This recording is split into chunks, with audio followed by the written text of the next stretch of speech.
You're listening to the Hour of the Time. I'm William Cooper.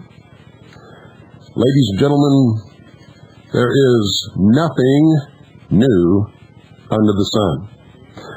The Roman Senator Cicero implemented a plan to invoke the ultimate decree of the Senate, a declaration of martial law which would permit summary execution of, quote, outlaws, end quote, and the suspension of provocateurs, the ancient right of appeal to the people in capital cases. Cicero said Rome's enemy was within. He used slogans such as the plot against liberty, pernicious designs of nefarious citizens, seditious plots against the present form of government, passionate men always disposed for violence, ready for revolution. Cicero fostered an atmosphere of prejudice and hysteria in which any proposal for the reinforcement of constitutional rights would be denounced as a cover for conspiracy. Constitutionists were assassinated or exiled. The followers of the most dangerous were massacred.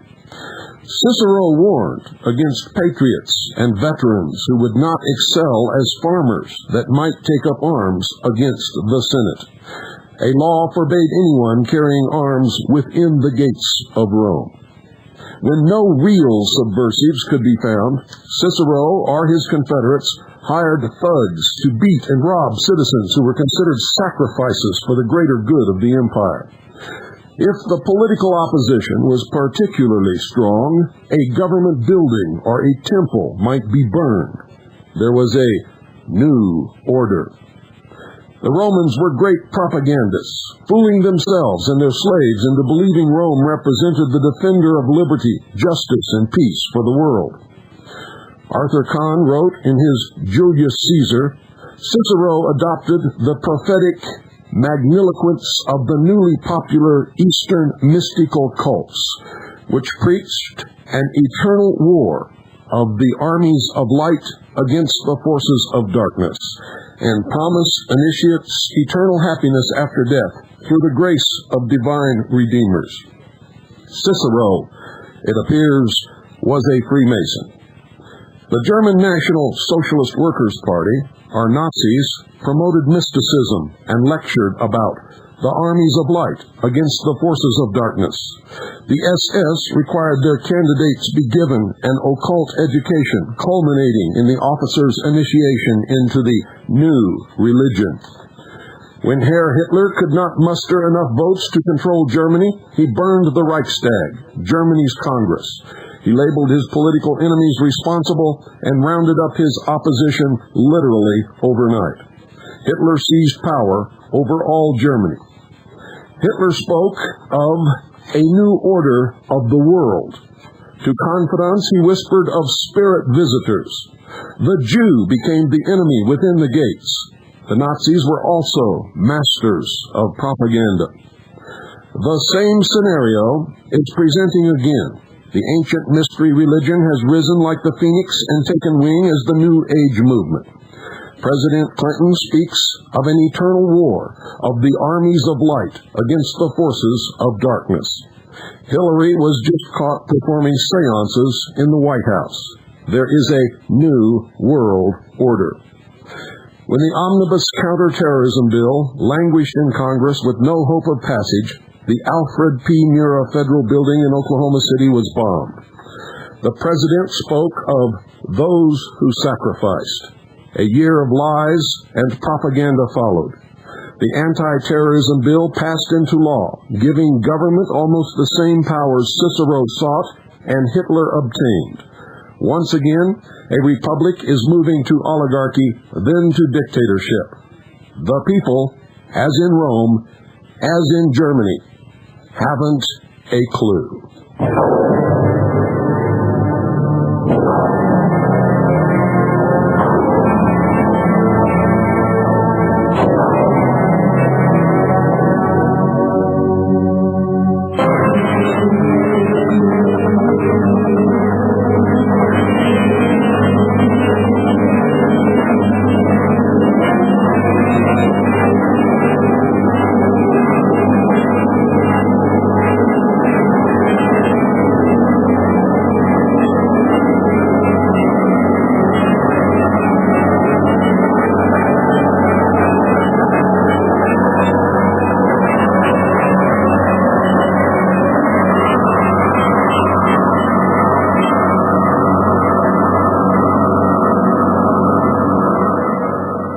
Welcome to the Hour of the Time, Michele Moore.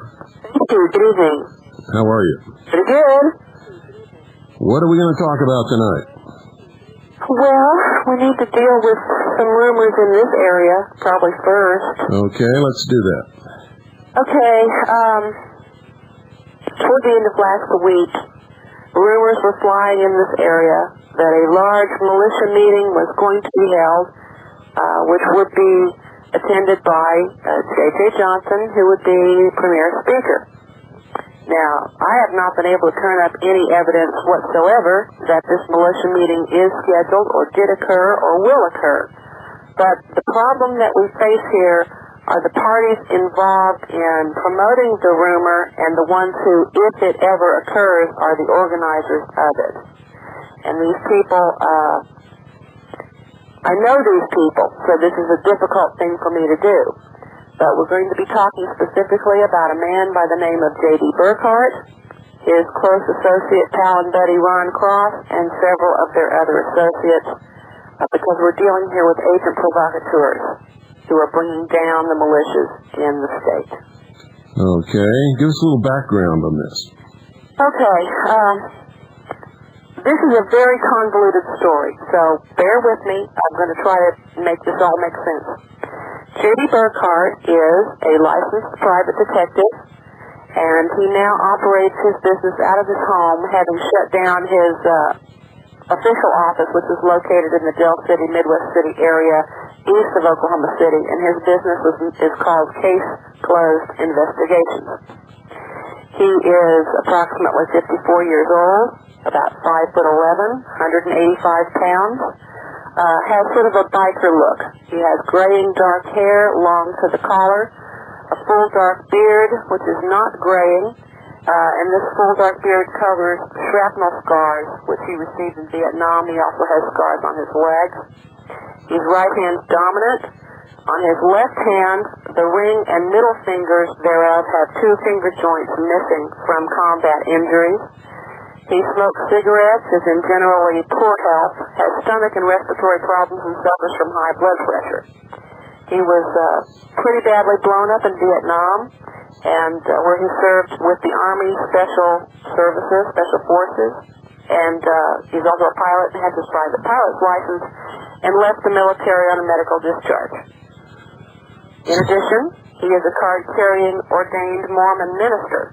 A close friend of Bo Gripes, lived in Nevada several years ago and ran around with Gripes when he was hanging in Las Vegas. In his office, before he closed it down, he featured a photo of himself shaking hands with General Westmoreland and tells anyone who asks that he's known Janet Reno since she was in Dade County, Florida, thinks she's a great gal and can't quite figure out why everybody's on her case. Oh, brother. Okay. He now lives in Jones, Oklahoma, west of Oklahoma City, where at one time he served as the mayor and the presiding judge of Jones about 10 years ago, and he headed up the mayor's board task force for obtaining federal grants for the police department there. And at one time, the Jones Police Department was better equipped and trained with the high-tech stuff than the Oklahoma City operations was. That's a little bit about his background. He first became associated with what was then known as the Oklahoma Citizens Militia, Oklahoma City branch, in late 1994, because he was a friend and associate of a man named Philip Plumlee.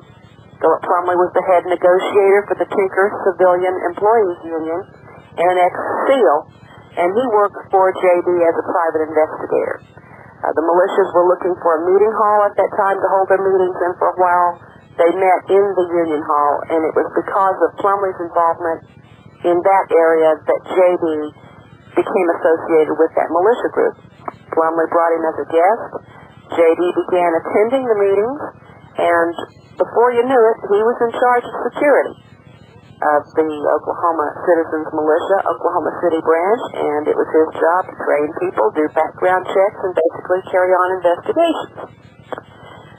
Now, at that time, in late 1994, there was a much closer connection between the different branches of the Oklahoma Citizens Militia and the common law courts than now exists. That whole connection has been severed.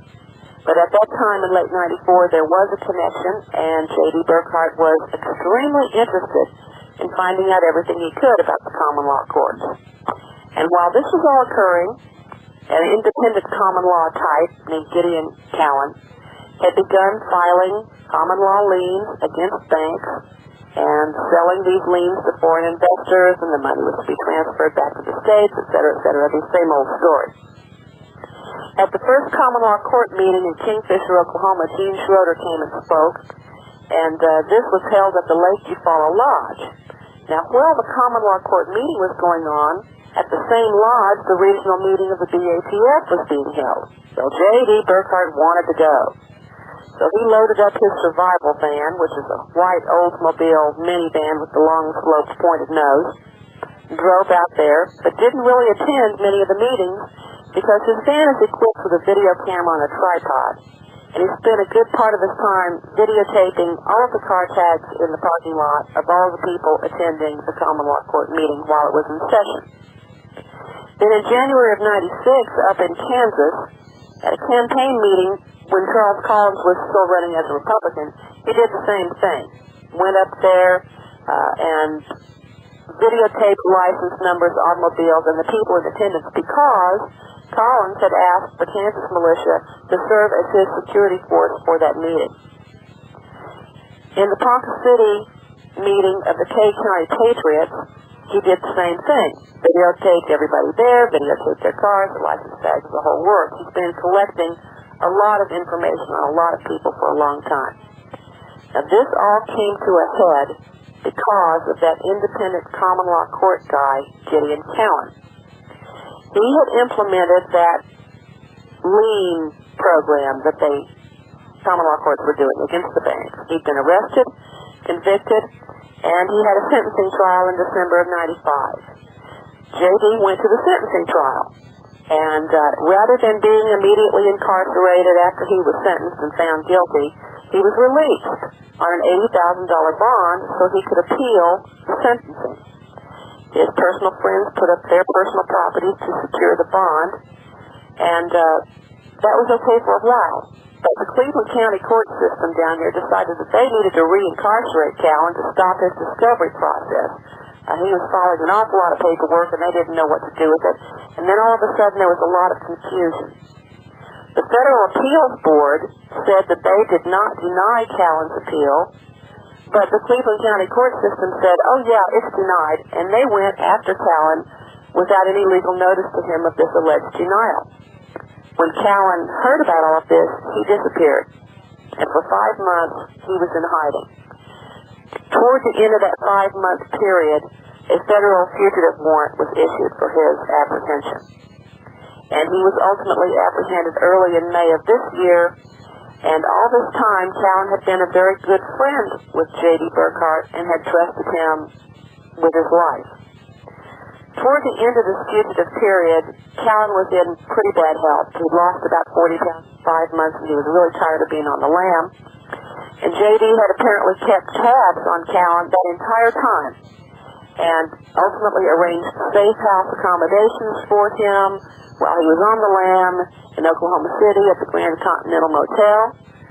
Burkhart allegedly paid for this hotel on his own personal credit card, and then the police showed up, busted down the door, apprehended Cowan, arrested him, and now he's incarcerated in Lexington at the Joseph Correctional Facility. The interesting thing about all of that is that the final apprehension arrest report shows that J.D. led the police to Cowan's location and had set him up specifically in that location to be apprehended. Now, there are two schools of thought about this. One was that Burkhart is a private investigator. He is licensed. He had to do his duty, and he had to turn in the fugitive. This is true. But we question why he delayed 5 months doing it when he was keeping tabs on him by way of his family members the entire time. And it's generally believed here that he waited until there was a bounty associated with the federal fugitive warrant so that he could collect the money. So since November of 94, Burkhart has been collecting information on state militias and common law court members to turn over to the feds. And since he's been involved, there are 3 militia members that I know personally who've been interviewed by the FBI about their militia affiliations, and they would, under no other circumstances, the FBI wouldn't even be interested in them except that Burkhart knew who they were. Now, Burkhart has 3 close associates, and what these guys know, Burkhart always finds out. Even if he's not present, they report to him. One is Ron Cross. A lot of people have probably heard him call in a lot of the Patriot radio shows. He's always doing a lot of flag waving, talking about being a militia member and all this kind of stuff.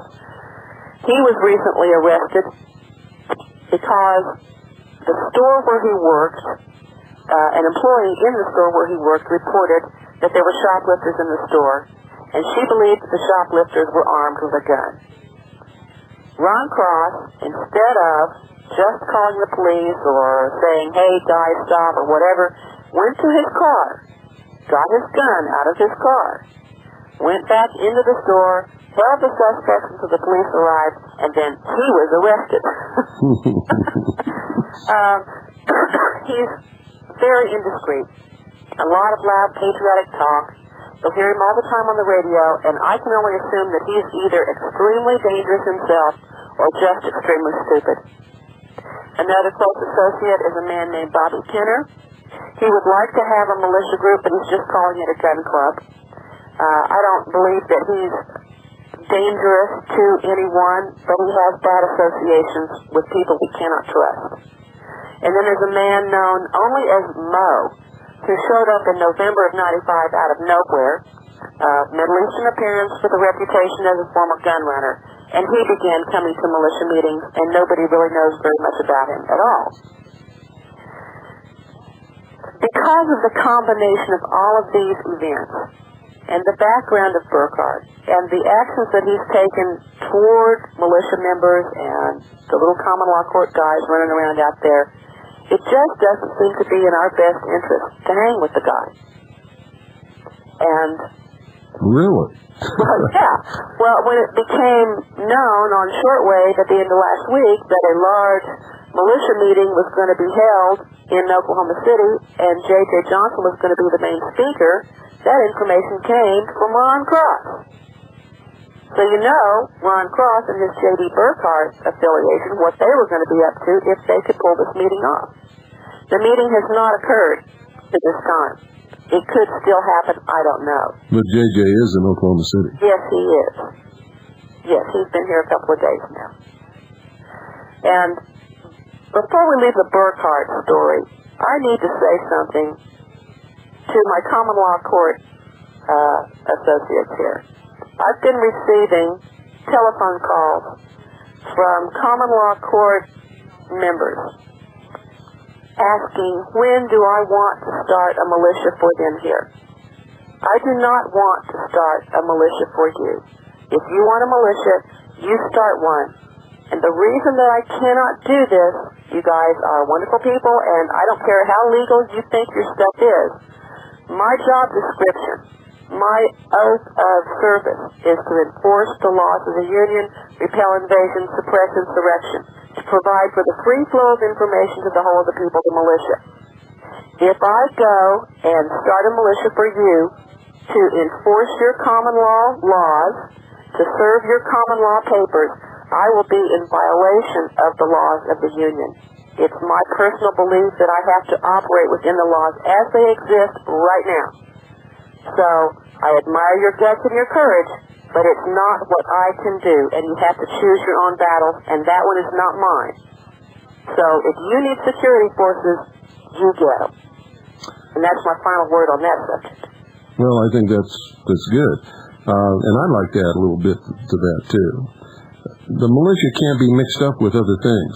The militia has a purpose, and the purpose of the militia is, as Michele said, only her oath goes a little bit further because she is attached to an intelligence unit. But the purpose of the militia, as she said, is to execute the laws of the Union, repel invasion, and suppress insurrection.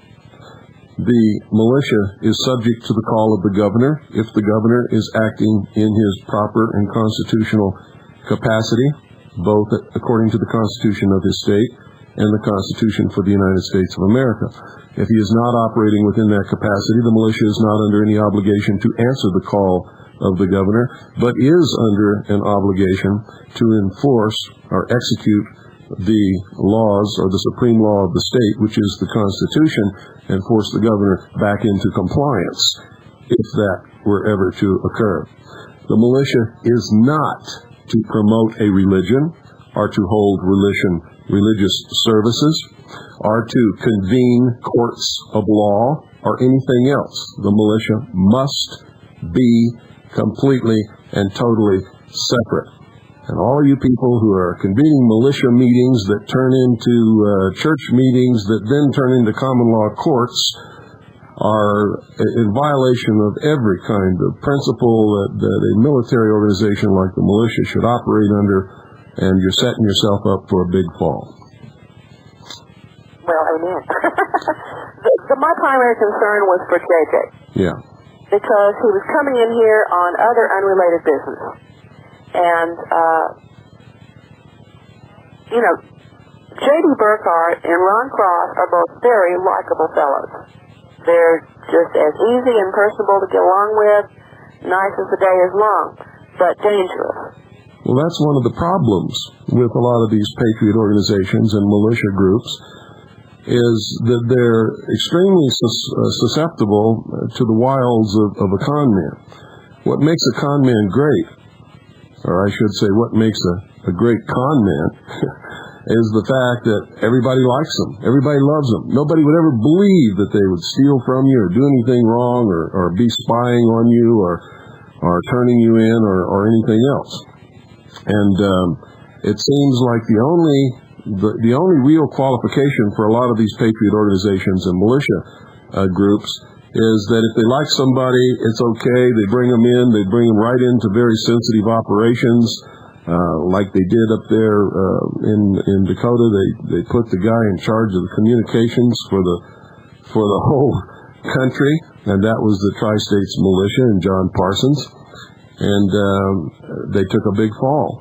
Tri-States has no place in our network anymore, and never will have. And neither will anybody else who does that kind of stuff. Nobody is doing background checks except the Second Continental Army of the Republic that I'm aware of. And this good old boy, I like the guy thing is getting a lot of people in trouble, big trouble. Yes, and the affiliation of Gripe with Burkhardt troubles me greatly. Well, it's another ex-Special Forces Mormon Greitz connection that it's bound to lead right to Project Trojan Horse. Right. We know that Greitz is a part of Project Trojan Horse. Well, Burkhardt and his, I don't know if he has operatives, but his planning and what he has done has been very, very detrimental to the militias of this state And if these common law court guys are hanging with him and his associates, they're going to go down. I guarantee they will go down. And not necessarily because they're doing anything wrong. No. But simply because they put themselves in a position to be compromised and to be framed and to be taken out of context and all different kinds of things. We know that these provocateurs and informants and federal agents are the biggest pack of liars that have ever existed upon the face of this earth.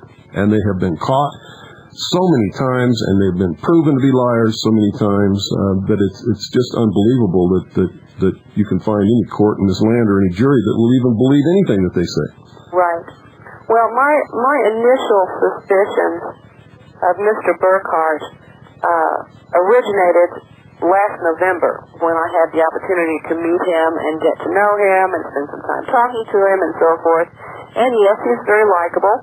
And at that time, we had just really started getting in deep with our investigation into the background and activities of John Cash, who's definitely damage control operative in the independent Oklahoma City bombing investigation. Comes in and plugs leaks for the feds and starts rumors for the feds and manipulates things for the feds so that everything else becomes believable except what the truth of the matter really is. And thinking that, okay, well, here's Burkhart, he's a private investigator, he volunteered to do a little background check for me. So I checked with him a couple of days later to see if he'd turned up anything, and I'd given him the information that we had about Cash's background and where he was from and what his affiliations were and his associations and what we knew at the time. And he covered for Cash. He covered for Cash. Well, the first thing he did, of course, was call Charles P. He's one of the biggest supporters and backers of, he thinks that John Cash walks on water. And I'm sorry that he feels that way. I really do, because he's being, I would hope he's just being led down the primrose path. I don't want to think that he's doing this deliberately, but you never can tell. Well, nobody wants to, but recent things that have happened between him and Governor Keating has sort of indicated that he may be a player for the feds too. Well, I can't make any accusations because I just don't know, but I do know that everything Key knows, Cash knows. Yeah. And so, of course, he's not going to have the least bit of information to give Burkhart that would lead us in the same direction we were going at that time.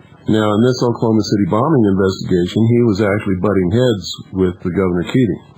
And Governor Keating made some disparaging remarks about Keyes publicly. Oh, yes. And then when it came to a fundraising dinner for Keyes' re-election, Governor Keating shows up and endorses him. Yes. Now, that is extremely out of the ordinary, I would say. Well, it certainly casts an interesting light on the situation, doesn't it? Yes. Well, we know that Cash was a member of the Council on Foreign Relations, and from all of the indications that we have, he appears to be working directly for the Federal Bureau of Investigation. We don't know that for sure, but no, but every bit of evidence indicates he is being protected by them. Yes. And working in concert with them. And is, in fact, protecting them. Yes. And acting as damage control. Yes. Absolutely.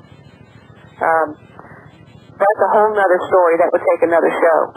Yeah. To get into all the details of that and what makes us think that. But there are definitely facts and testimony to back that whole situation up. And Cash is also a very dangerous man who has no qualms about threatening somebody's life if you tread too closely on his toes.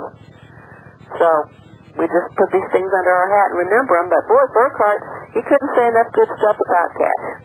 Just thought he was a wonderful guy. And that is what first made me think that there was something wrong with Burkhart. And then I just sat back in the shadows, ended my association with him, didn't talk to him anymore on the telephone, and just watched. Like a black widow spider. Hey, now. I suppose so. But the way things developed is there was a lot of surveillance going on of good patriot people and common law court people and militia people and folks who just love their country and aren't really affiliated with anything. Yeah.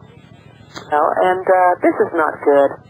Not good at all. And the whole idea of Burkhart being associated with Ron Cross and Ron Cross trying to set up some big old militia meeting for JJ to speak at is not good because JJ's been targeted. And I just don't want anything to happen to him on my watch. And so that's why we had to come forward with this today, because he's here in this state. Uh-huh. And, Well, we've been trying to help him along. Yeah. And if he pays attention, he'll be all right. Yes, yes. Don't go away, folks. We'll be right back after this short pause.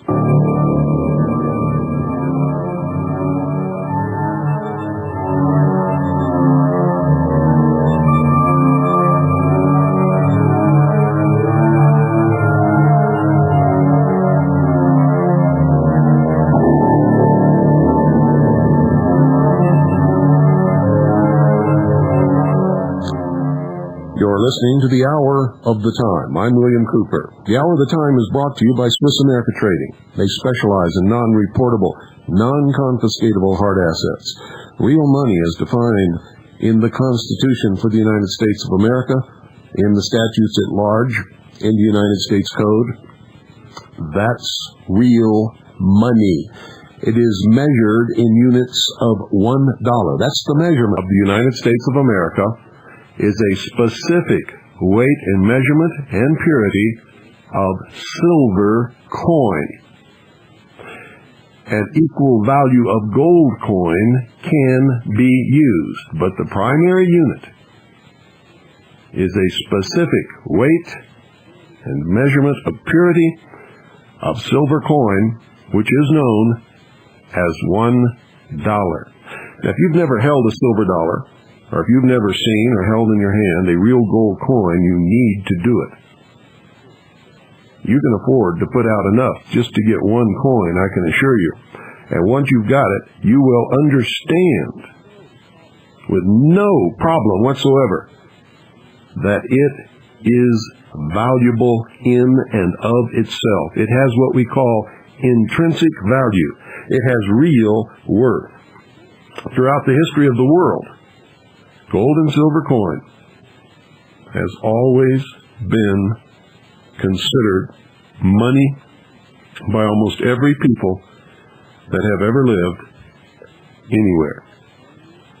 When economies have crashed, when paper money has inflated out of the ability of anyone to even keep up with it, it was gold and silver coin, and only gold and silver coin, that was accepted in the marketplace.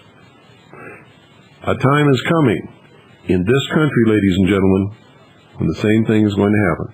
The Federal Reserve notes in your pocket are counterfeit, bullshit, worthless crap.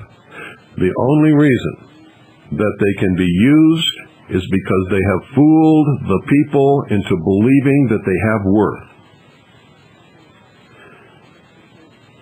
One of two things can occur. Either the people will all of a sudden discover that they have no worth, and when they have lost enough wealth through the constant inflation of that phony counterfeit bullshit crap, they will do that.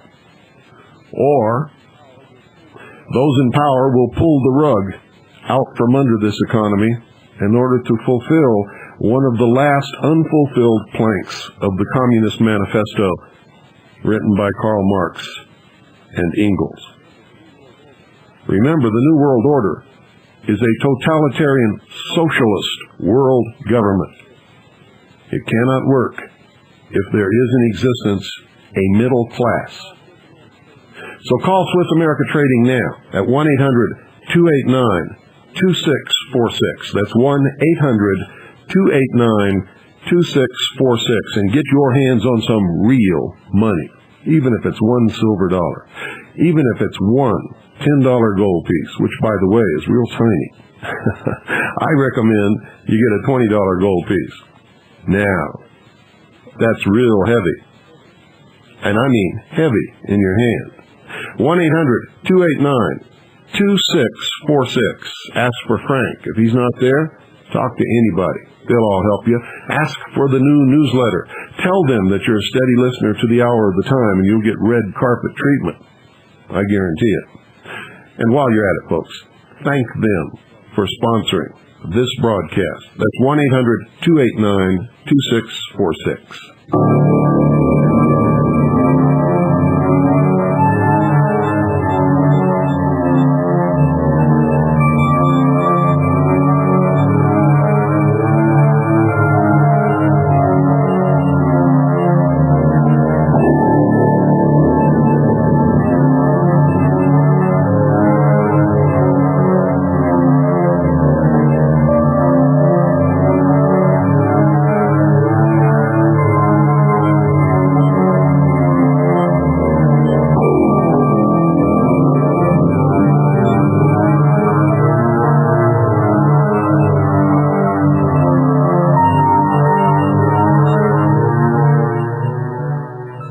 Welcome back, Michelle.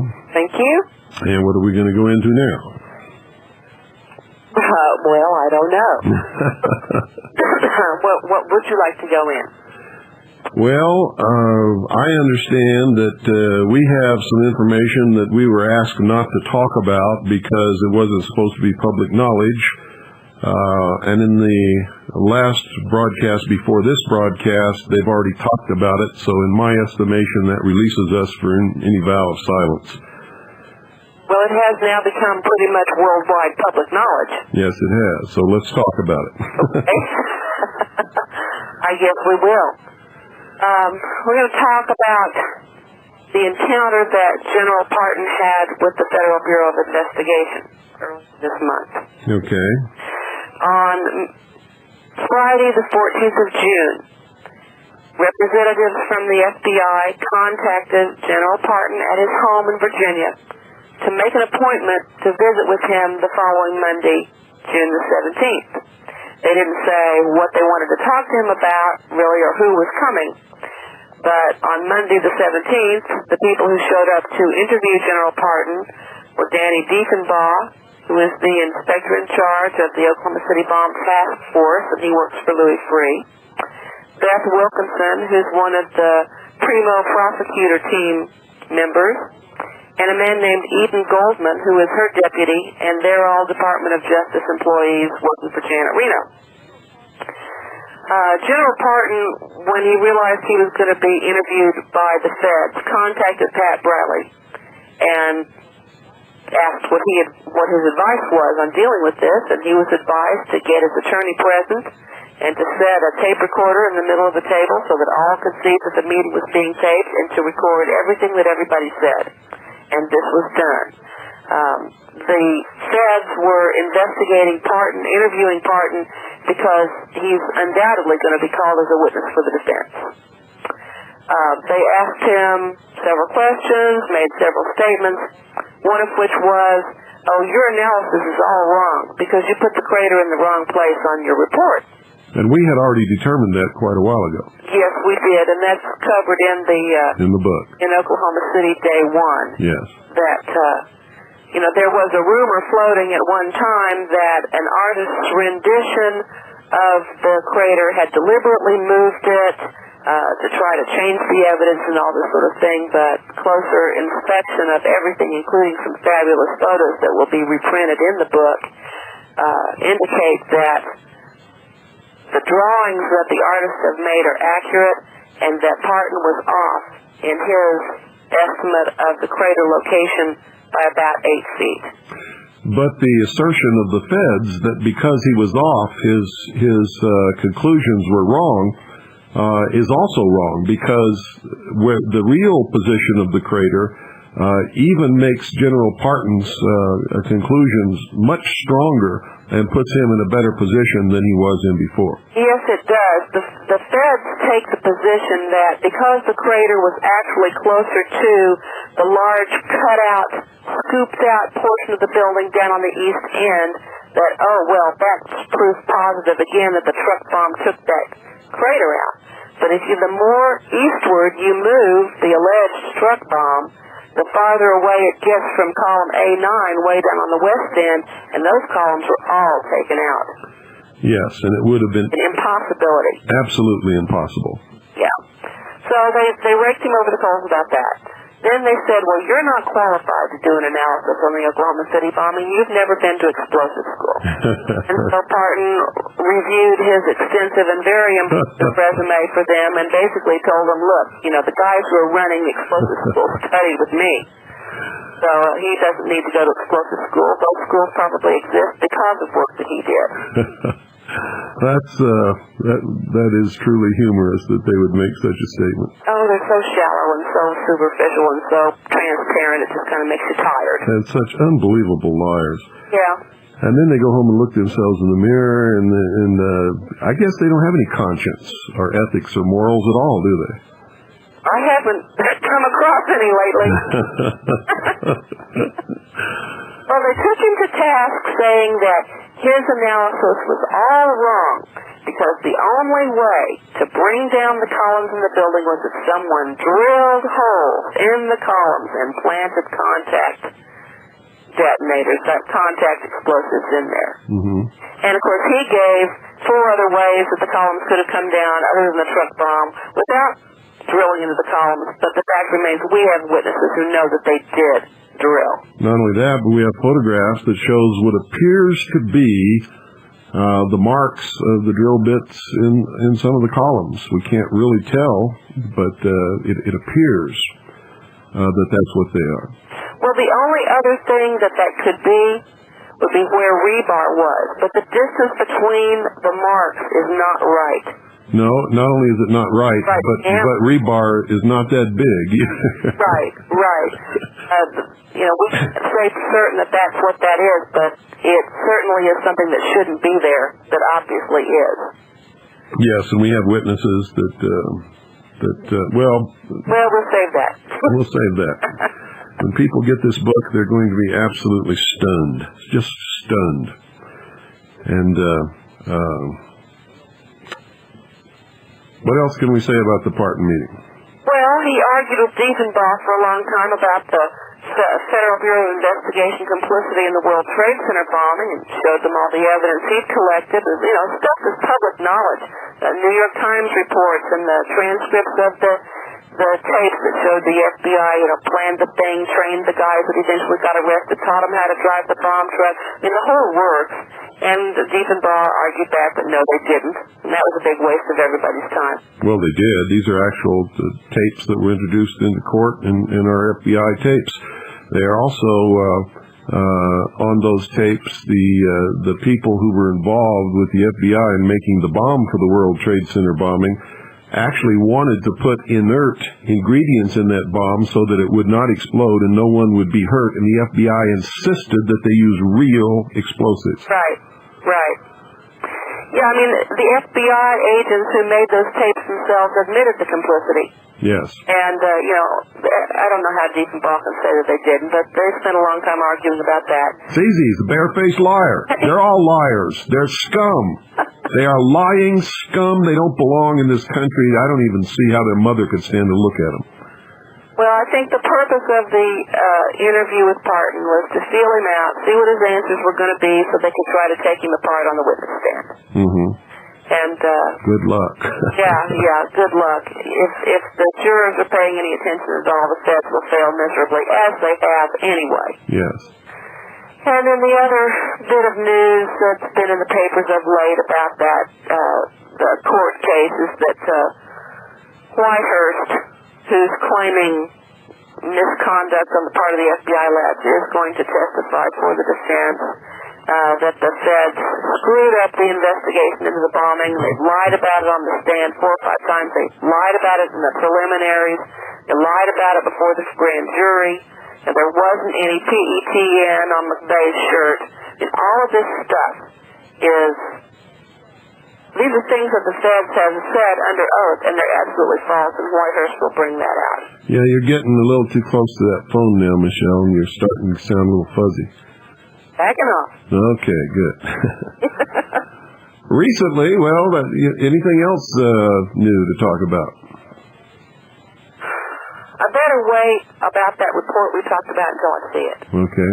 But we'll just hold that in abeyance, and when we get it, it'll be dynamite. Okay. Recently, we took a trip. Where'd we go? Santa Fe. And what'd we do? We met with the typesetter. And what happened? Oh, wow. We worked our butts off.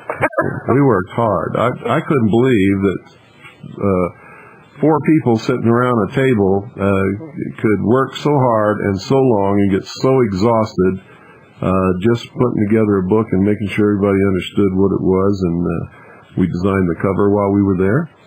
Yeah, went through all the photographs and pieces of actual evidence that needed to be scanned in so we could put in actual documents and not just type up the contents of them so people could see the signatures and the letterheads and know that these were genuine. Uh-huh. And went over all the captions to make sure that they were accurate and said what needed to be said to indicate what point we were trying to make by the photos. And designed the cover. That was a long process, but kind of exhilarating. Yes, and a little bit frustrating yeah. for a while. Yes, it was. You know, when everybody's trying to put, if you've got 4 different people working on one image for this cover, and everybody's got their own little idea of what it should look like, but they're all kind of in general agreement, and you're trying to make it work so that everybody likes it. And I got to tell you, folks, that's an experience. That's a real experience. And moving things around and taking this out and changing that color and tweaking the lines. Tweaking the lines. What did you think of it? Oh, it's killer. It's absolutely killer. When I went to Kinko's, I have it on the disc, and I took it to Kinko's to get a color laser copy from their printers there, and the minute it came up on the screen, the gal who was operating the machine just went, wow!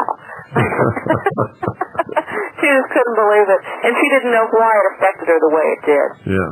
But it definitely has a soul-wrenching effect. Well, Jung would say that it's definitely an archetype. Yes, it is. And it is so strong and so powerful that what did we decide? To put that and that alone on the actual cover. In other words, no title, no words, no buy, no nothing. Just the image is going to be on the cover of the book. And people's arms will jump away from their sides to yank it off the shelf, and they won't even know it happened until it's in front of their face. Yeah, and the smaller version of the cover image is also on the spine of the book, where we do put the title and my name and Harvest Dress and so forth. But on the cover, if it's on the bookstore shelves flat like that, it's just going to fly into people's shopping bags. Oh yeah, it's amazing. They're going to have to look at it. They have to look at it. You see that, and you have to look at it. You just have to. And then when you know what the book's about, they have to buy it. So, yes. Very, very, very powerful. Yes, I think you could open that book up to any page. I don't care, any page at random, and there will be something on that page that will make your jaw drop to your chest. Wow. Wow. I didn't know that. Well, if people just pay attention and watch the story develop, they're going to see something that occurred here that they have not heard reported on television or read about in their newspapers. It is not at all the event that people think it is, and it didn't happen the way they think it did. And, you're going to look back at your old newspapers or your old videotapes of what was being reported back then and wonder if that newscaster was on another planet or something, because what really occurred here doesn't really resemble what's being propounded as the official story in any way. Yeah. It's almost as if somebody were reporting something halfway around the world that took place somewhere else, because it certainly didn't take place in Oklahoma City. Right, and then translating the reports from a foreign language. Yeah, and then denying what they said. Right, first you report it, then you deny what you reported. Yeah. An awful lot of that. But it's going to be interesting this week. There's a lot of very important evidence suppression hearings coming up. I guess they start tomorrow. Mm-hmm. And it'll be interesting to see how the media covers it and what the Denver Post prints about it. we'll just have to wait and see. But so far, Nichols has had a lot more success than McVeigh, which to me is not at all surprising, knowing what we know about the way his case is being handled. Yes. But Nichols was not Mirandized when he was arrested, and his wife, Murrah, was terrorized by the feds and grilled and psychologically abused, and they searched without legitimate search warrants. Feds broke a lot of rules when they were dealing with Terry Nichols. I understand they did the same thing to McVeigh's sister. Oh, yeah, they destroyed her. Yeah, when they questioned her, she's very, very young, and real young, early 20s, and she thought she could handle it, and she couldn't. And they got her in there and questioned her and convinced her that if she didn't testify against her brother, that they would name her as an accessory because he'd written letters to her and she knew about his quote-unquote anti-government sentiments. And they made up these great big posters with pictures of the dismembered bodies of the babies and stuff that people have never, ever, ever seen published in any publication about the bombing because they're just too gruesome. And then they made up, wanted posters with her name on it and posters about her being put to death in the electric chair and decorated the interrogation room with these things all around her while they grilled her. These guys, I better not say it. If I say what I'm really thinking, I might get kicked right out of radio. Well, don't say it. No, I'm not. Y'all know. Don't have to say it. We all know. I was a sailor at one time for many years, folks, so I can say some things pretty well that most people probably never heard in their whole life. Well, in my opinion, they've ruined her life forever and ever because Jennifer is devoted to her brother. They're really, really close. And she has been forced into a situation where she's going to have to testify against him. Now, Jones doesn't really think that her testimony is going to hurt McVeigh any. I don't think so either, unless they've convinced her that she has to lie. I don't know what they've convinced her of. I don't know what she's actually going to testify to. Nobody does. But it'll be, she weeps when she talks about the position that she got herself into because she didn't have to talk to those guys in the first place. She wasn't under any kind of a criminal investigation. Nobody ever has to talk to them. That's what people don't understand. They get intimidated into talking. And 99% of all people who ever go to jail go there because they open their mouth. Whether they were guilty or not, they opened their mouth when they should have kept it shut. Yeah, well, the feds mistreated Murrah, too, who is also extremely young, younger than Jennifer, and a Filipino, and she's really an innocent, does not know what she's dealing with here, and those details are a whole other story. The real thing of interest happening in Oklahoma, as far as this is concerned right now, have been several secret meetings of the federal grand jury. After the big Heidelberg hoopty-doo last October, November, whenever that was, the lifespan of that particular grand jury was extended an additional 6 months so that they could look at more evidence, or maybe they could call some more witnesses, or maybe they'd look into John Doe 2 and blah, blah, blah. They've been holding some secret meetings, not calling any witnesses that we know about so far, and no one is saying what they're talking about or what they're doing. But, of course, it's being reported that they're meeting in secret. Yeah. Well, according to our information on this end, we believe that they know exactly who John Doe number 2 is, and that they probably... Yeah, and I'll tell you what, it's not that white supremacist student from Pennsylvania that they say was living at Elohim City. No, it's not. All of this white supremacist stuff is coming directly out of the FBI, and John Cash is the primary pusher of that rumor. Well, not just John Cash. Remember that... here in this area. Yeah. But remember that dinner you had. I mean, that whole scenario was laid out by Larry Myers of Media Bypass Magazine, one night at a dinner, which you taped. Well, but you see, Larry Myers came to that dinner in the place of John Cash. Because we'd all met the night before and gone over, put all the pieces of John Cash together. Everybody had a different piece, put them all together, figured out what the guy was. Cash knew he was going to be persona non grata if he showed up, and he wasn't invited anyway. So he sends his, in the place of his substitute snitch, Larry Myers, to the dinner, who performed the most unbelievable performance for 3.5 hours, nonstop. Yeah, what he did was lay out on the table exactly where the government wants this to go. Yes, he did. He went into the whole deal about the covenant, the sword, the arm of the Lord in Arkansas. Jim Ellison, who's under the Federal Witness Protection Program and living in Elohim City. Richard Wayne Snell, the Order, and of course all of that stuff occurred when? April the 19th, 1985. 10 years before. Actually, Ellison wasn't arrested in that raid until the 22nd. Right. But the feds began to gather and prepare their staging area on the 19th. Right. Do you know the significance of April the 19th?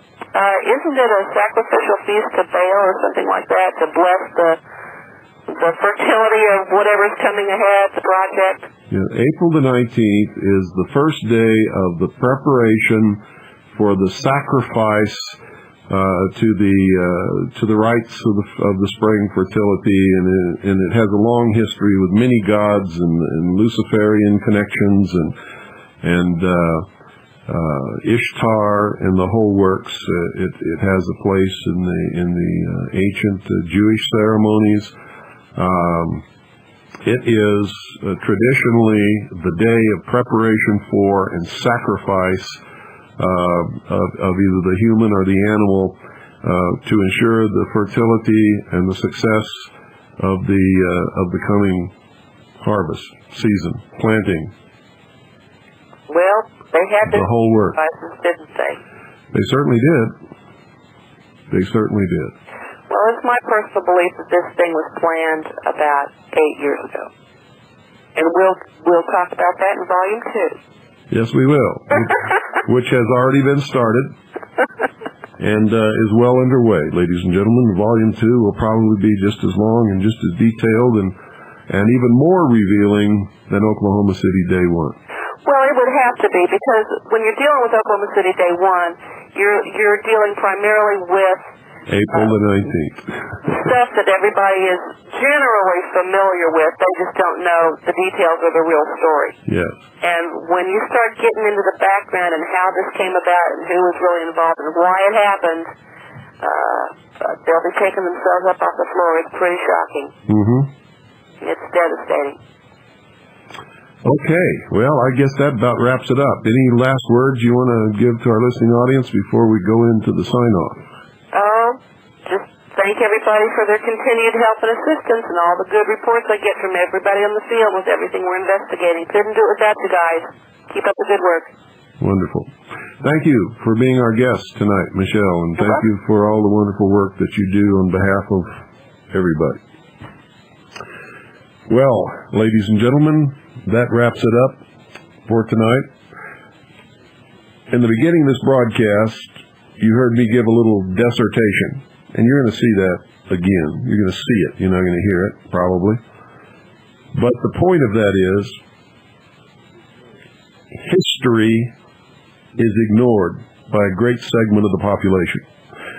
An awful lot of the work that I do in taking all the information that comes from all of our different stations around this country and around the world and assembling the puzzles that are the truth, the deception, and the big box that has all the pieces that won't fit in either one. A big portion of my job is understanding and knowing history so that I can spot a pattern that has occurred before. And it's one of the reasons I am so consistently right, because the people who control the world generally, ladies and gentlemen, use the same scams over and over again since the very beginning of humankind. Good night, and God bless you all.